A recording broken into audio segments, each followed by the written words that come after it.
I talk to CEOs about loyalty all the time, and one of the most important questions that I get asked is, how do I evaluate the success of my current or future loyalty program? Unfortunately, technology vendors and marketing teams in this space have consistently done this wrong. And that's why people are concerned about whether their loyalty program is actually driving value to their business. We've broken it down into 3 key areas that any loyalty program must be successful at in order for you to get what you want out of the program: enrollment, engagement, and results. And it's important to note that success in just 1 or 2 of these is not sufficient. A good loyalty program must be successful in each. Enrollment is about signing customers up.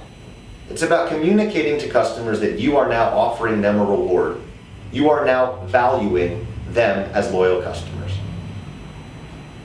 Engagement is about, once that consumer is already enrolled in your program, ensuring that they continue to engage with the program over time. And results is the hardest one. This is about driving incremental revenue for the business. You can sign up a lot of customers, but if you're not engaging them over time because your loyalty program is too painful and consumers are churning out, your program is not going to be successful. You can engage lots of customers, but if there's too few of them, it's ultimately not going to make a difference to your business. And perhaps most importantly, but often forgotten, if you're not driving measurable, provable, incremental revenue from your program, it's not working. A question mark is not sufficient here. So let's look at how do you actually measure the success here.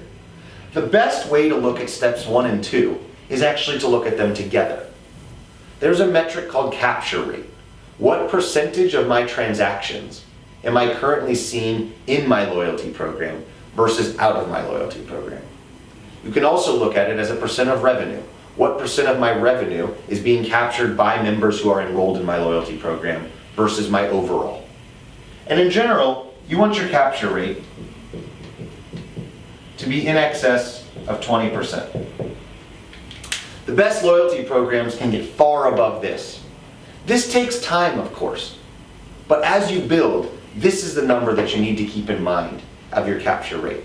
That is the measure of enrollment and engagement success. I hear customers all the time that tell me, we have 1 million consumers enrolled, but when we look at their engagement data, no one's actually engaging with the program. That's not success. Similarly, even if you get 1 and 2, if the return on your investment is a question mark, if you can't show measurable incremental dollars, your program cannot be successful. Ultimately, someone, the CEO, the board, someone will ask the question, what is our loyalty program doing for us?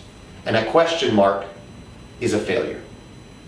We want to see measurable incremental dollars year over year for the loyalty program to be successful.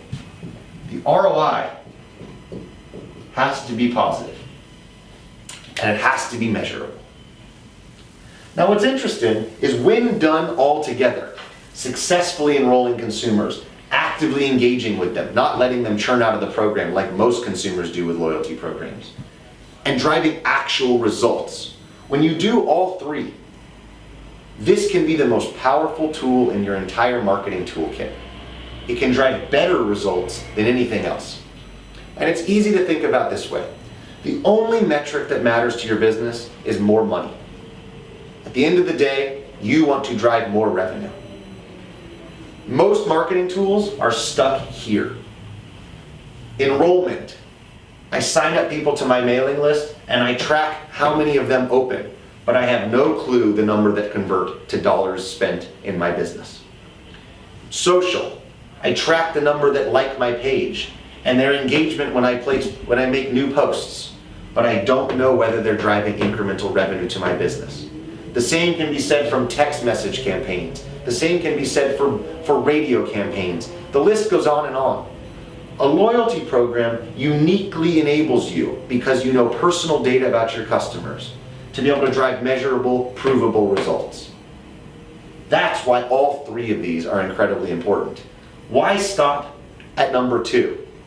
when you can actually be presenting incremental revenue for your business.